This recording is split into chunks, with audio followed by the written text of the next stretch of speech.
believe we now have a quorum. And yes, thank you, Mr. Moss, for getting us on the live stream there. I was just going to ask. I'll go ahead and call this regular session of the Legislative Committee of the St. Louis Public Schools to order. Could we do roll call? I don't know if they're, I guess I can take notes as well. Although if I'm running the meeting, I'm not sure if I'm supposed to. Would anybody be willing to take notes for this meeting? I can. Yes. Oh, so go ahead. Dr. Berry, you said yes? Okay, Dr. Barry's got us. Great. I can go ahead and to help with the rolls because I just had the list up. Let me pull it right back up just to make sure we know what we're working with. Okay, roll call for today's Legislative Committee meeting. Dr. Collins Adams, Present. Dr. Borachade, Present. Mr. Conover, present, Dr. Barry, Present. Mr. Clemens,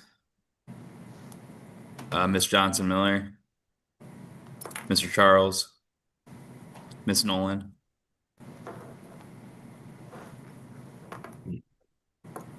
Ms. Nolan. Yes, I had no audio. Okay, I can hear That's you all now. good. Thank you. Okay, what? I was just asking if you were present. Present. Thank you. Ms. Dino, Dr. Dino, Ms. Fantini, Present. Mr. Carroll, Here. Dr. Pollock. Seeing 7 members out of 12, we have a quorum. Moving on to the second item on our agenda, the Legislative Committee meeting minutes from August 14th. Do I have a motion to approve the minutes?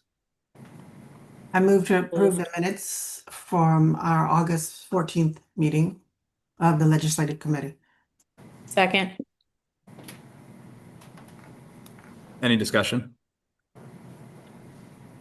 Seeing none, Dr. Collins Adams, Yes.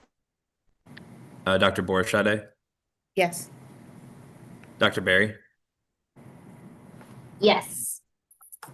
Ms. Nolan, Yes. Ms. Fantini, Yes. Steve, Yes. Mr. Carroll. Yes. Thank you. Forgot call your me last name Steve. there for a second. That's all right. Mr. Conover, yes. Motion passes.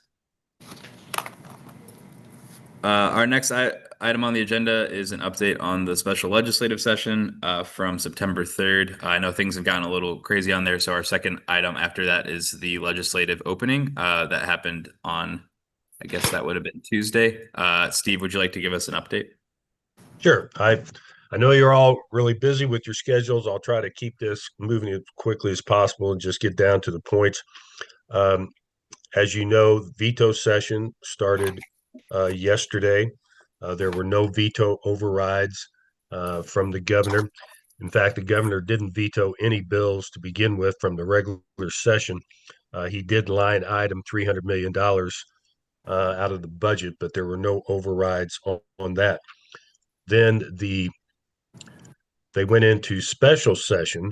Actually, the House did Monday to take up the new congressional redistricting and the initiative petition changes.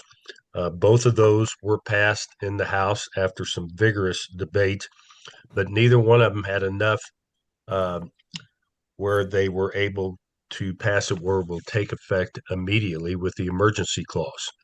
So that means they will not take effect for another 90 days after the governor signs them. Those bills now, this morning at 10 o'clock, they're being heard in the Senate Elections Committee right now as we speak. And then they will go to fiscal review this afternoon. So I imagine tomorrow in the full Senate, they will take both of those measures up. And I anticipate that the President Pro Tem of the Senate, Cindy O'Laughlin, is going to PQ both of them and cut off the Democratic filibuster, pass them, and send them to the governor. Now, with that being said, as I stated earlier, it appears that they're going to be challenged in court. I do believe that the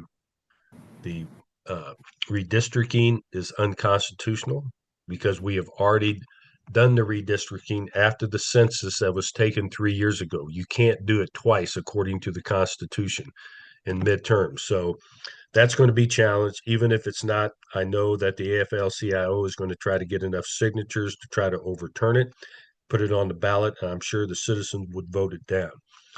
So that's kind of where we're at currently.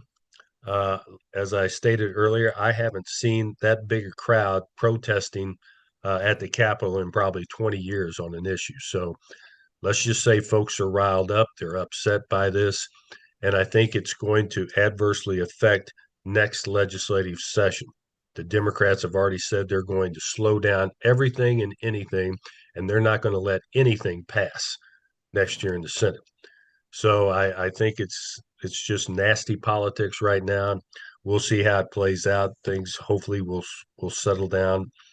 But let's just say it's been an interesting week down here in Jeff City. I'll be happy to answer any questions in regard to that if there are any. I have a question about the impact of all of what's going on educational issues that we're focusing on in particular. Well, if we want to kill legislation, then I think it helps us moving into next year because the Democrats have vowed that they're not going to let anything, adverse pass.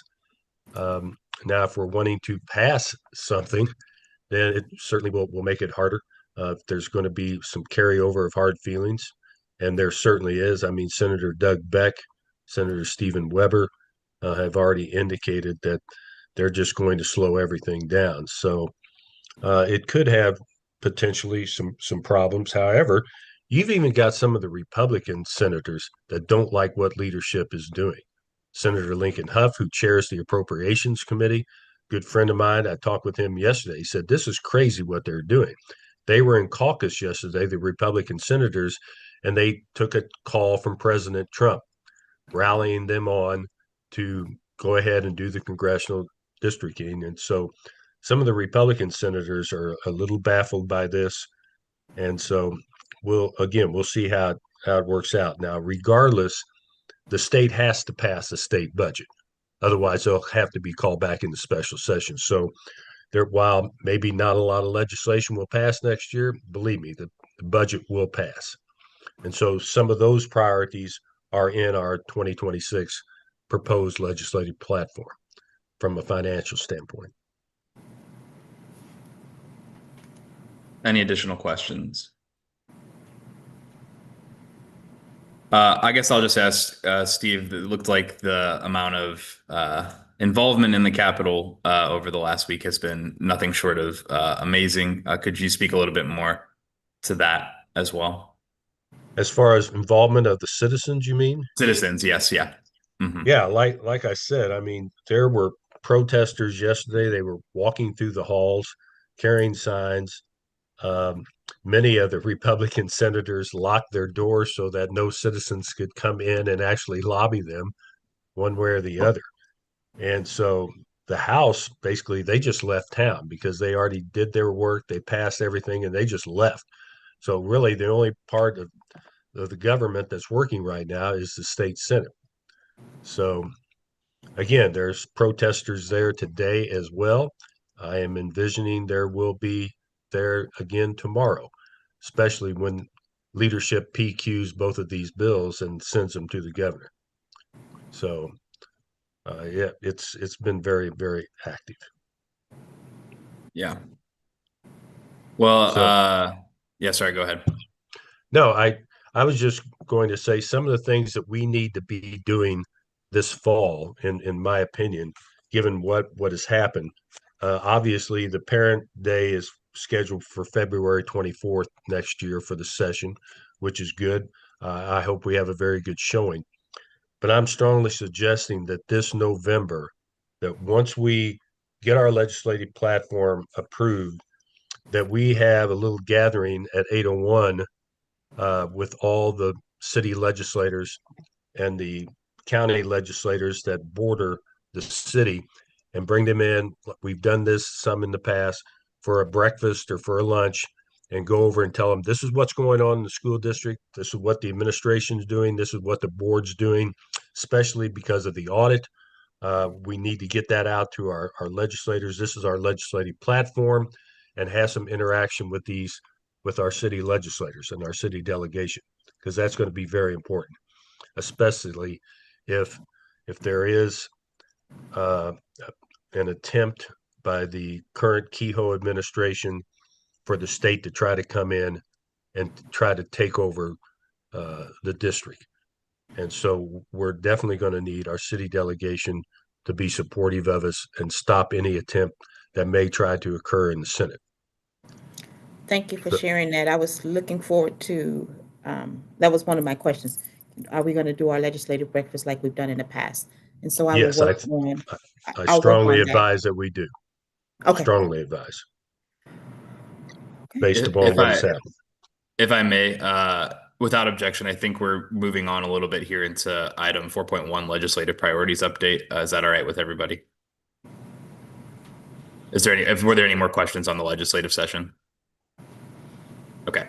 So moving on to that, Steve, I think it's a great suggestion, like Dr. Borishade has said, to do the legislative breakfast as well. Could you give us a little update on, I guess, how you're viewing the priorities and platform now and moving ahead? I'll just say real quickly, I did get a few emails after the last meeting in terms of suggestions for legislative priorities.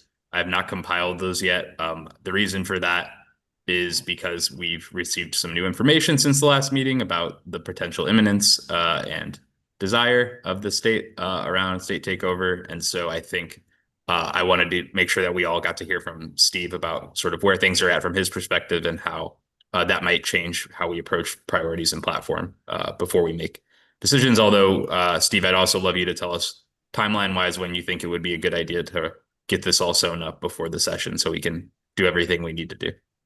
With that, Well, cheers.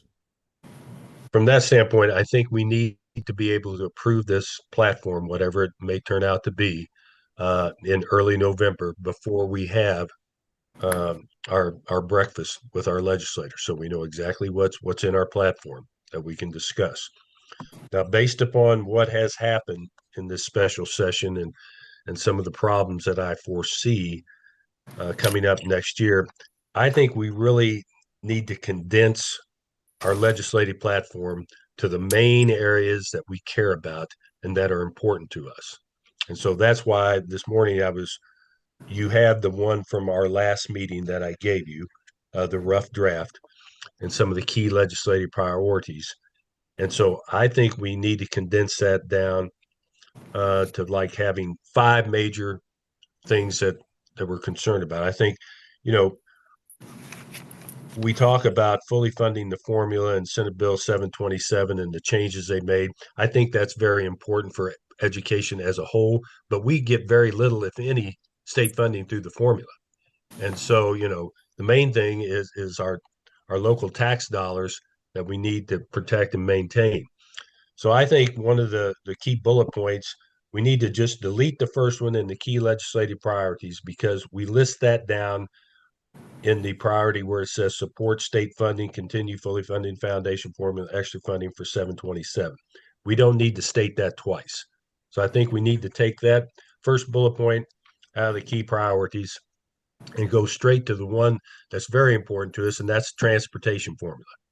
They need to fully fund that because we need that money for our kids. And then we need to eliminate the state efficiency calculation, which takes about 1.2 million to 1.4 million away from us every year, because that efficiency calculation takes away 30% of your funding if you're not efficient. And there's no way we can be efficient with our magnet school transportation. And that shouldn't be calculated because we're the only school district in the state that gets hit with that. So I think that's crucial. I think we need to continue where we support legislation. Again, before any new charter schools are allowed to operate, they first must obtain a certificate of need from the State Board of Education, and we must sign off as a local board as well. I think that's important for us, probably more so than, with the exception of Kansas City, of any other school district. I also believe that we should keep the bullet point in supporting the education work group, the governor's task force working on the new foundation formula. And should that formula continue to include the weighted factors, then I think it should also include the weighted factor for kids that are high mobility or homelessness. I think that's very important for us as well. And then again, I think we need to keep the bullet point, oppose any legislation or proposal to divert tax dollars away from public schools, such as the vouchers, you know, things like that. So I think that needs to stay as well. Then I think we can do away with the bullet point, the last one there, oppose on the open enrollment, because we touch on that in the section where we talk about local control issues, about while we strongly oppose statewide mandate open enrollment, if such were to occur, we want to make sure that we have the carve out for us since we've been under a DSEG order. So I just think we condense that if we can. Also, if you had the sheet in front of you from last time on the support, the state funding, and I'm going to redraft all of this, and I'll have it out to you later today so you can see what I'm talking about. Again, I apologize. I thought this was later today, and I would have had time to do it. I want to And do when you- away. Yeah, go ahead. When you redraft it, instead of the bullet, can we have the numbers? Because I'm remove bullet 1, keep 2, 3, 4, and remove bullet 5 is what you're saying. Yeah, sure. Okay. I can number it for you however you want. Yes, thank you. Okay. We have the same notes, Dr. Borsch, so that would be helpful. Thanks, Steve.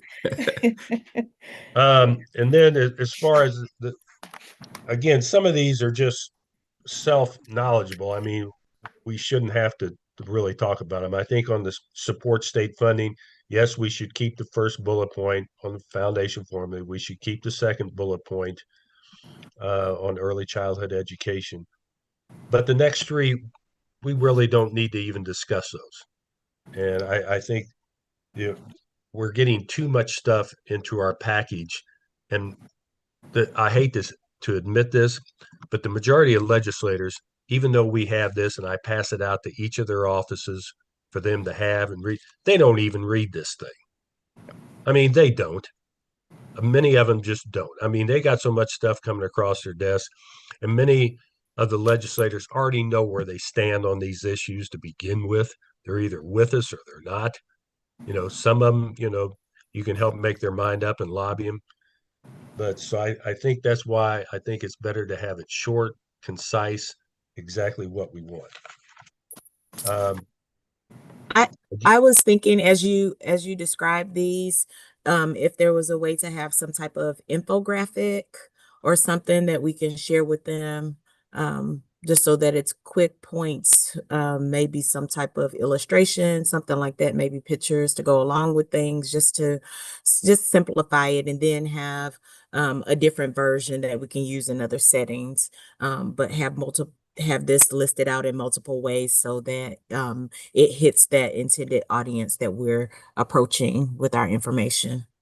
Sure. Well, about, I think 3 or 4 years ago, we had our legislative platform, which was just a 2-pager, but then we had a backup document that illustrated some of the unique challenges that the St. Louis Public Schools had. We talked about the percentage of homelessness students that we have and the cost and how that's calculated, how it affects our district, the extra cost. We were talking about numerous things like trauma from violence and things like this. So there was a backup document that we could, but the district did that. I didn't. I put together the platform, but then the district provided me the backup documentation. And if you all thought you could do that, I would love to have that down here to pass out to legislators and talk with them to back up our positions. I think that would be wonderful, if possible. I definitely agree. And Steve, if you have that document, if you could send it to all of us to make sure we have a copy, that would be great. I'm sure we have it internally as well, but if you could send it to us, that would be great. If I can find it, I'll be happy to.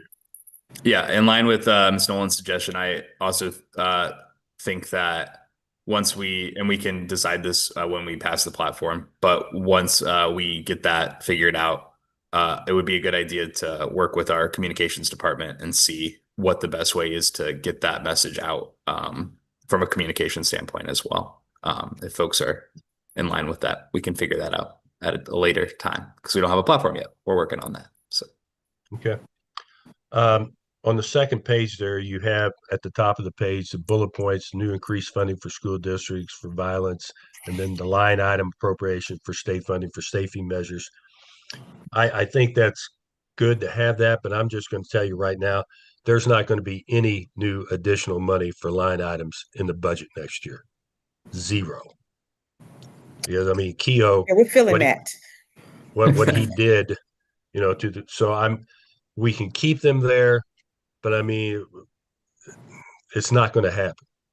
I mean, we're going to be working hard just to make sure that he fully funds the transportation formula, which is key for us. But after what he did to withholding $300 million line item vetoes, he did every new education proposal like that this year. He line item. So, and he's already made the comment, as I think I've expressed to you, with his new working group that's going to recommend this new foundation formula for the fiscal year 2027, which will be for the legislative session in 2027. They got to make their recommendation to the governor by this coming December. He's already made it clear. He said, any new formula, he said, I don't want to spend one dime more than what we're spending now under the current formula. Well, that's crazy. I mean, to get to the needs of the school districts, you've got to be able to have growth in the appropriation amount of money coming in for any new formula. And so that's going to be a major battle. So we're just get ready for that. Unfortunately, I don't like to be the bearer of bad news, but this is a reality I'm living with down here. absolutely. Steve, in terms of sorry to cut you off, in terms No. of the platform, so you had suggested removing the priorities. You had suggested removing items 1 and 6 because they were duplicated down below. I'm wondering if there's some way, given, and also just to get your assessment of sort of where we're at with this, given the noise that we're hearing increasing around the state's interest in our school district, I'm wondering if there's some way we could replace those two platform priorities with something that responds very strongly to that within our priorities, that brings together some of the local control issues, since ultimately that's what that conversation is about. And if you could include something like that in your draft, obviously it's up to this committee and then the board to decide if they adopt that. But it seems like that is very high on the minds of everybody at the board and the district right now. Yes, I was planning on adding that as one of our key legislative priorities, that we firmly believe in local control, local governance of school districts across the state, not just ours. Right. Absolutely. That if there's some issues that the state thinks that they can help a school district with, then come in and work with them. Don't take over the governance and local control and take away the vote of the people for their own board of education. So yes, I was going to draft up something, and when I send that out to you, I'll have a rough bullet point and you can take a look at it, see if you like the language or if you think it ought to change. The other key bullet point that I just drafted up, as you know, we've been having these hearings dealing with property taxes, personal property taxes, real property tax. And in my report that I'll be sending out to you today about that committee that just heard 4 bills yesterday that would totally do away with personal property tax and shift everything over to real property and then lower the real property in half. I don't know how local political subdivisions, ambulance district, libraries, school districts, fire districts are going to survive with some crazy notion like that. And I've already talked to 3 senators that said we will never allow any bill like that to pass. And so I think, because we need our local taxes to survive as a district. And so I think one of the bullet points, and I just roughly wrote it down last night, that we support fair and equitable real property and personal property legislation. However, we strongly oppose efforts to shift the tax burden from one source to another, and any major revisions should be well thought out and how it would affect educational opportunities in the state, something to that nature. I think we need to put that, because that is going to be a major issue next year, that all local political subdivisions are going to be working to make sure that nothing bad happens, not just school districts. But you got to remember, I mean, in the city of St. Louis, we got a 2/3 cent sales tax in place of the property tax, which equates, I think, to about 85 cents on a $100 assessed valuation. Mhm. So, I mean, those are the things that we need and we need to protect. So that's why I think we need to have a bullet point in regard to that, Ben. I'll also say, and I don't know how substantial it is at this moment, but I've heard some rumblings that there may be efforts going on to try to get more of the tax levies around early childhood education in the hands of private interest instead of the district having access to those levies. And so I'll try to get some more information on that. I don't think it has to be in our state legislative platforms, but I think it's something we should all be thinking about. We've seen these efforts before. We saw them, I think it was roughly 6 months ago, maybe 8 months ago. Ms. Nolan can correct me, from groups here in St. Louis who started to try to make an effort to take percentages of tax levies that we don't currently use those percentages, but we could have access them in the future for various services. And I think that's something we always have to remain diligent on here as well. Okay. And just moving on the local control issues, I don't think I would take anything out because we want to maintain our local control on these issues. I think it's important.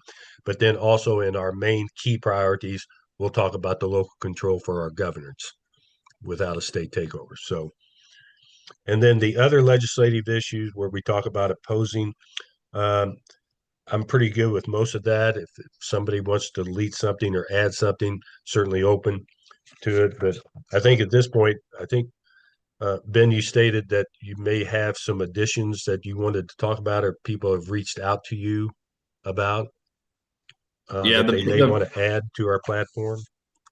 I believe there were some suggestions last time that I should be reflected in the minutes. The one that keeps coming from the folks at AFT is around the minimum state age for school age for, I'm saying this very incorrectly, trying to get my words correct.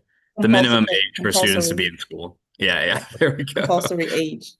Compulsory age. There you go. That's a good way. That's a nice, simple way to put it. Thank you. Everybody knew where I was at.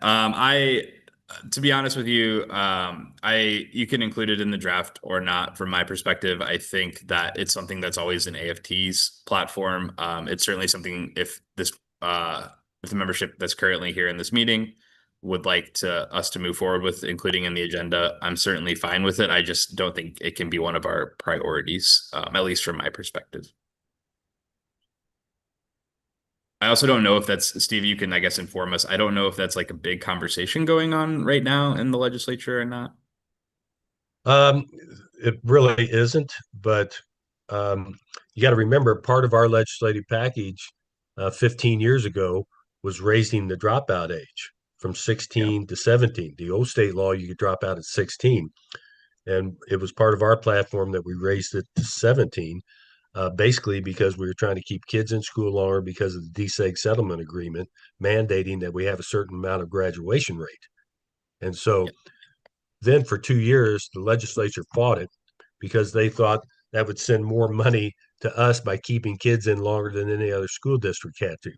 But we finally did pass it based upon that. I said, you don't want to go back to federal court if we're not going to follow the DSEG order. And so we were able to pass it. And lo and behold, 6 years later, the state passed it for everybody. So raised it. So that's state law now for every school district. So, believe me, our legislative platform does make a difference sometimes.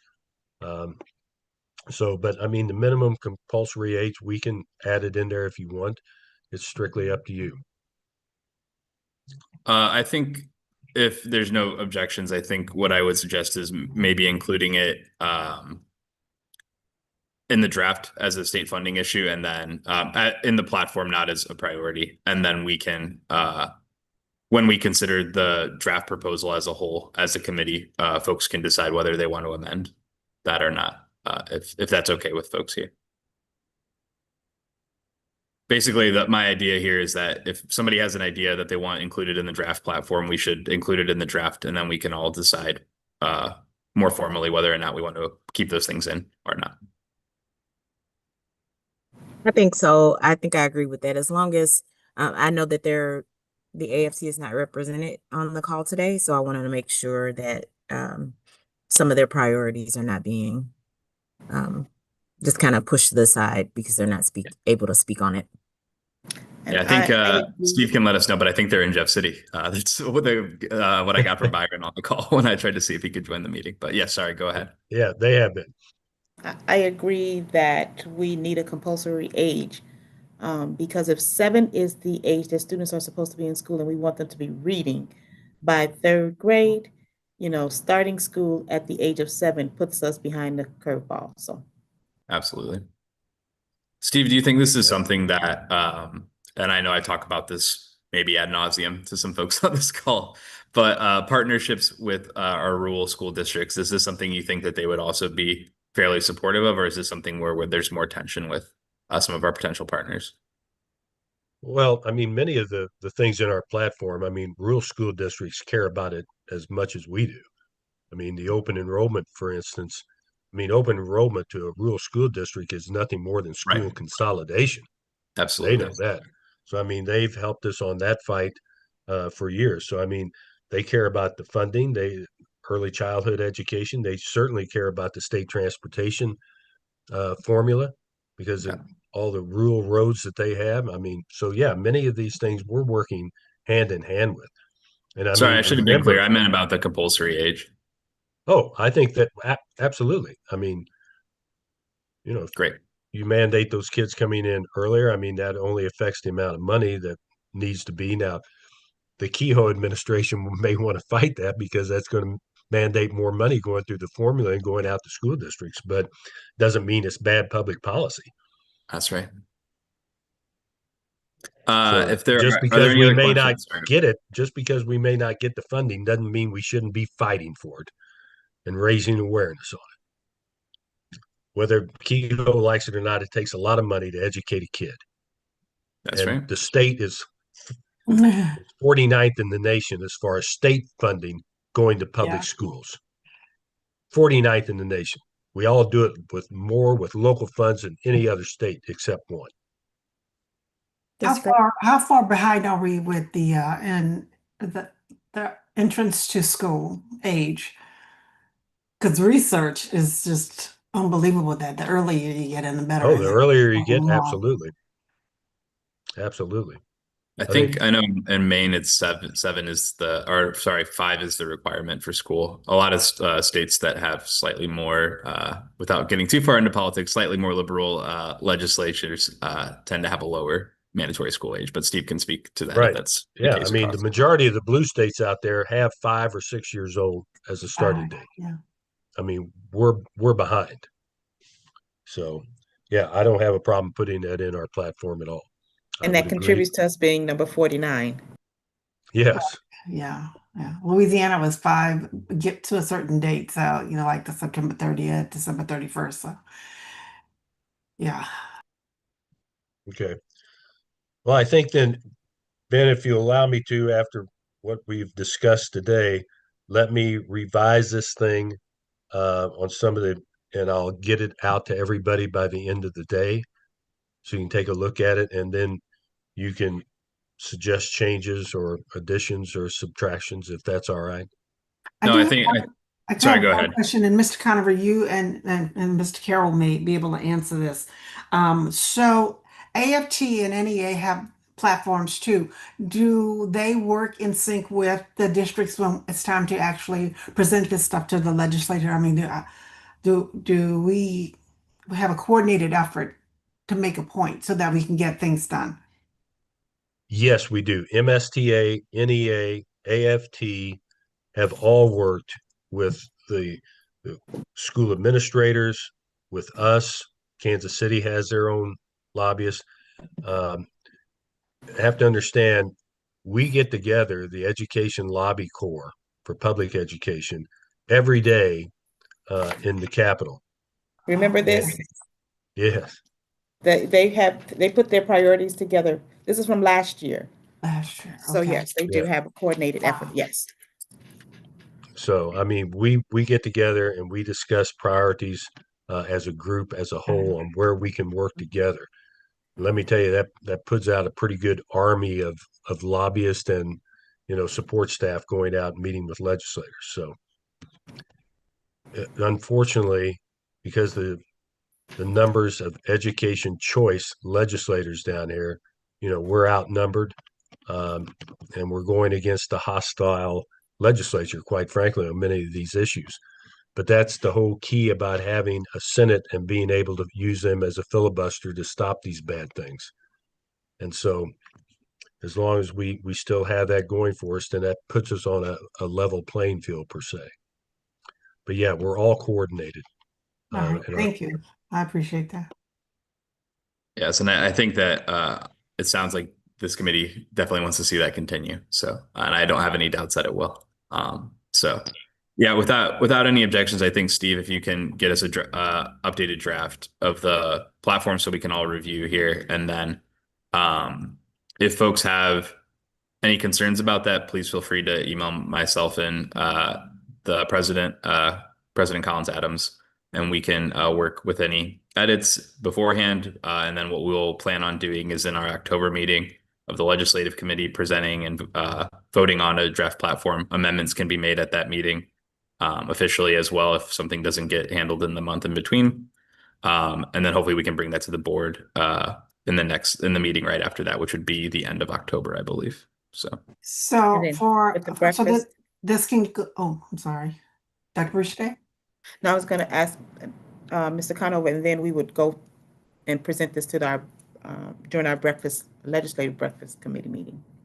yes, yeah. So it would go. I'm trying to remember all the dates here. I'm going to use rough dates. So the second Thursday in October, presumably we would pass some form of the platform and priorities. We could vote on it as an item for action at the work session at the end of October, and then that would give us time in early November to have our legislative breakfast. Yes. Yeah. Thank Dr. you. Collins Adams. So as in my role as board president and for committees, I made assignments, and asked individuals if they would join. And it was already set up as a co-situation for the legislative group. Mr. Conover has a strong background and knowledge of all of it. So I would like to be able to just make him the chairperson of this.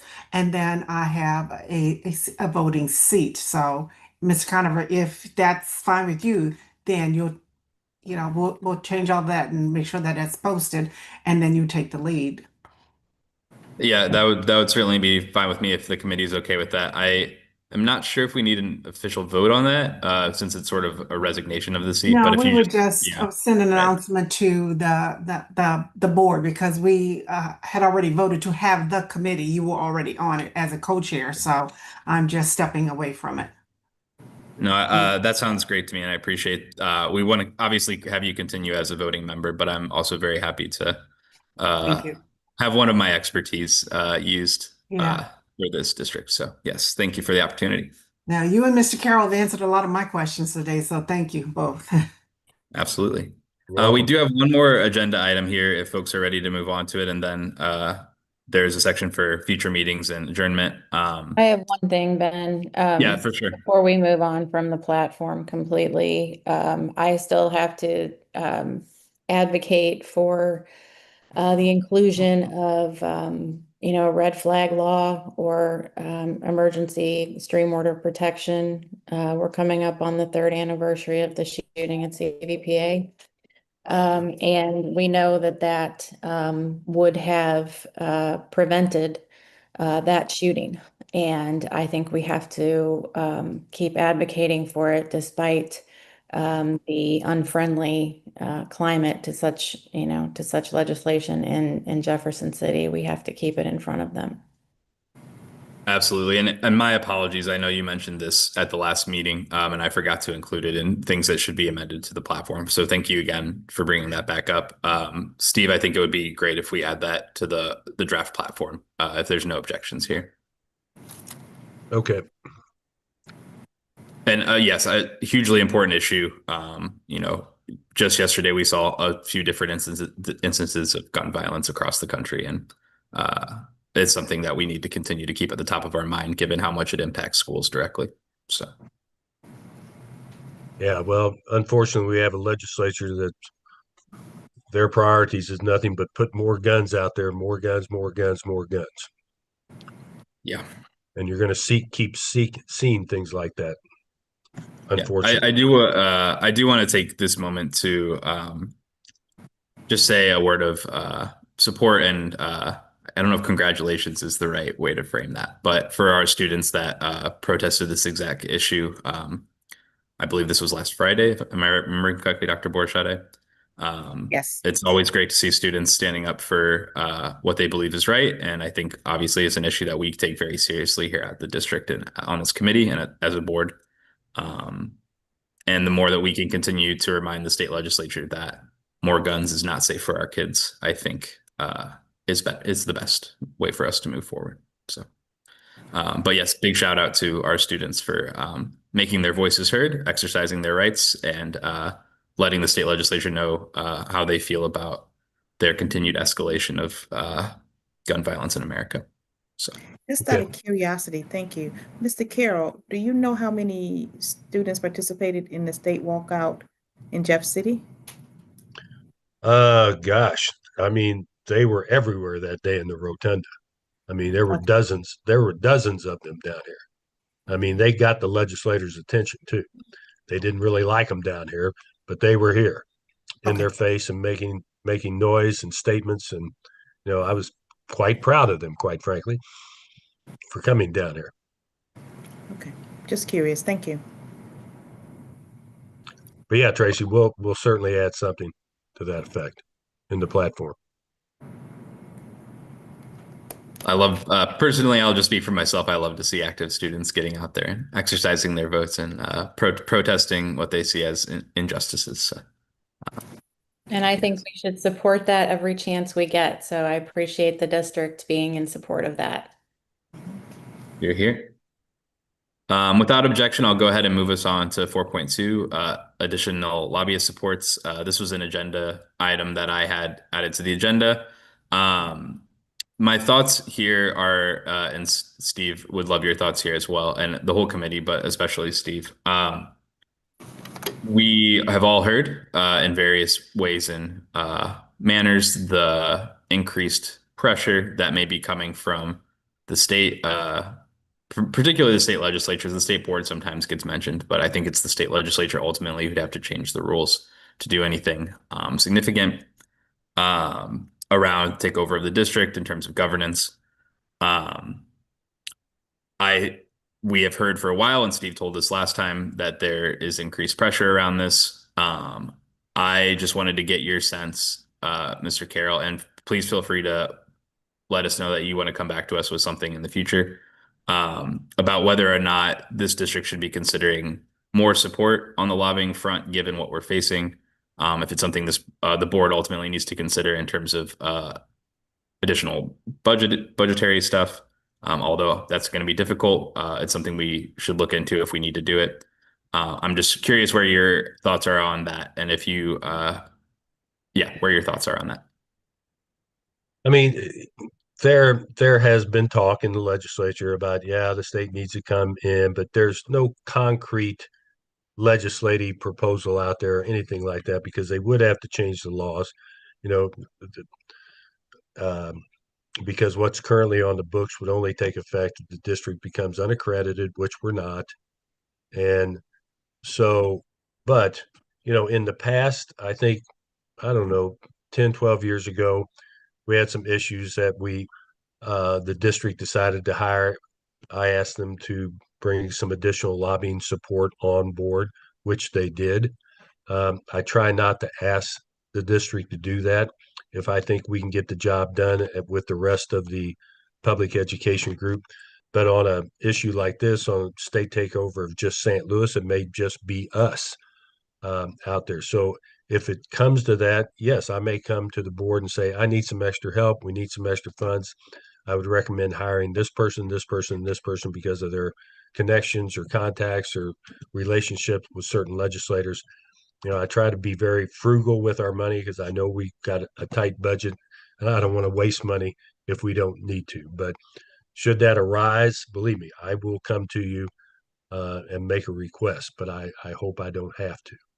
I mean, currently, Rodney Hubbard works with me and he works with the city delegation for me. I have Don Nicholas, another one, and then Adam Rayford.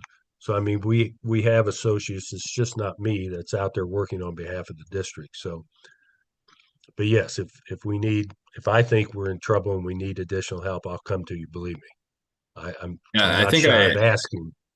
that's good. I think I wanted to make sure we had this on the agenda today for this committee, as more or less a flag, a first attention raiser for the fact that, we've all heard various things, direct things, indirect things about the potential for state takeover when it comes to governance of the district. I think it's Steve, I really appreciate you saying what you did about the current laws and the only, I'll say legal way, that they could come do it now is not actually available to them. So they would have to change something around this in order to move forward. And I think that really the hope for this item was to get Steve's thoughts on this, but also, and anybody else's thoughts if anybody would like to chime in, but also just to raise the flag that this may be something that the board, the administration should start thinking about as a possibility that we'll need to find money to help support additional efforts. Should Steve come back to us and say we need that? But curious for any other thoughts or questions on this topic. I had a thought on the unaccredited piece because help me remember. I think that sometime last school year, a person on the state board called for the removal of accreditation from SLPS. And so I didn't know, I know that it didn't take off in the way that the board, she was a board member, I think, in the way that she had intended. But is there a possibility that that could come back up in this school year, since that is something that is being thrown out there to, do a takeover, and the way to do the path to takeover is removing accreditation? Is that something that we should be concerned about? Would that gain any traction this school year, in your opinion, Steve? I'm going to just share some thoughts. In order to unaccredit a school, it would have to be financially, there are lists of things. And of those things, we are not on that list. It would be unconstitutional if they decided we're going to treat St. Louis Public School different because there are other schools out there that are on that list and they would have to start with them. But I'll let you share. Thank you for bringing that up. Just to add one more thing, but I think Dr. Borachade is very right to point that out, that any attempt on the accreditation front at the moment would be, I think we would certainly consider it illegal. I think it is illegal, and that's something that we would have to pursue if they decided to move forward with it. I just wanted to confirm for Ms. Nolan that there was a motion made at the state board. I believe this was a couple months ago now. And it died. No, it didn't get a second. So, but Steve, if you want to add anything here, I think that would be very helpful. I mean, that the school board member. Real quick, just a follow-up question. What were her grounds for that? Does anybody have that information? It was just. I'll let Steve say. Okay. Well, she was talking about, the finances, the deficit spending. She has ties to charter schools. This board member did. And so it died. No one even said a word after she made that motion. So it died of a second. I mean, the support right now is not there for something like this. I think they know that they have to follow the state statutes. And Dr. Borachade is correct that there are other school districts far worse shape than we are for them to try to come after us. Although, because of all the headlines and the news and everything, we're out there. So we're a red flag. We're an easy target. They always pick on the St. Louis public schools anyway. But yeah, that's what happened. So she didn't have any other support on her motion because it just came out of thin air. No one was expecting it.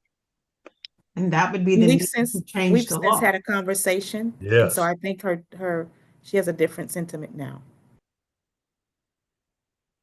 That is good to hear. Dr. Collins Adams, did you have something to add to? But yes, that's very That's good. good. Hence the Thank need you. to change the law. Yeah. Yes, yeah. So in order to move on to take over the district's governance structure on the accreditation front, they would have to change the law around accreditation to make a move like that. Is that correct, Steve? Yes. And we would certainly vigorously oppose that. And if they tried to do anything to unaccredit us that violated the current law without changing the law, I have no doubt that, well, it would have certainly maybe up to the board, but I have no doubt that this district would fight that tooth and nail. I'll at least say for myself, I believe that. So, yeah. And I think that's certainly a shared sentiment, although I don't want to speak for everybody. But we believe in the rule of law, so. Great. So Steve, if things start ramping up and this is something that you consider that we need to do to increase our lobbying supports, please let us know, and we'll this committee and I believe the board will be willing to work with you on that. Okay. Well, chances are I'll probably know something by around the first week in December. If there's really an orchestrated effort to move along this lines from the Kehoe administration or Senator House leadership, because December 1 is a pre-introductory filing of bills. And so we should get a pretty good sense of what's going on out there at that time. So we'll keep you updated, believe me. Thank you so much. Are there any other questions or concerns around item 4.2? Hearing and seeing none, I'll move to item 5, future meetings. I believe our next meeting is currently, maybe it's tentatively scheduled for the second Thursday in October. October 9th would be at the same time, 10 a.m. I'll actually check. Dr. Collins Adams, I believe we scheduled the meetings through the course of the year for all the committees. Is that correct? I see nods from Dr. Borchade too. Great. Scheduled all the way out through June of 2026. Through June 2026. Great. So unless things arise where we need to either have a special meeting or change a meeting time, the current plan is to continue to have these meetings on Thursdays, the second Thursday of the month, starting at 10 a.m. for folks' awareness. So put those on the calendar. And if you have any conflicts or concerns with any of those times, please just let us know as soon as possible, and we'll try to figure something out. Thank you. Great. If there are no additional items, I want to take a point of privilege, but otherwise, let me know before I do that. Hello, Steve. I'm on a Zoom. No items. Okay, so just real quick, I want to take a point of privilege to recognize that today is, I believe, the 24th anniversary of September 11th. The attacks on in New York City and Washington, D.C., or just outside of Washington, D.C. For September 11th, obviously a national tragedy that we as a country have decided to never forget. And so I just wanted to make sure we took a quick moment here to remember all those that lost their lives in that attack. So if we could have just a quick moment of silence for that, I think that would be appropriate. Thank you.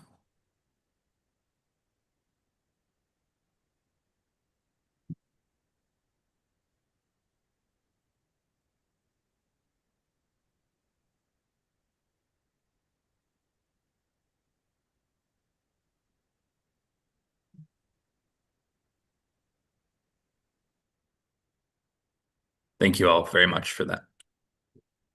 I would accept a motion to adjourn. I move that we adjourn our legislative committee at 11:09.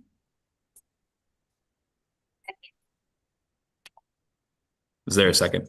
I'll second. Okay, great. Seeing no objections, I'll do the roll. Mr. Carroll? Bye. Dr. Borchade? Yes. Dr. Collins Adams? Yes. Dr. Berry? Yes. Ms. Fantini? Yes. Ms. Nolan? Yes. Mr. Conover, yes. I believe we are adjourned as of 11:10 a.m. Thanks, Thank everybody. you.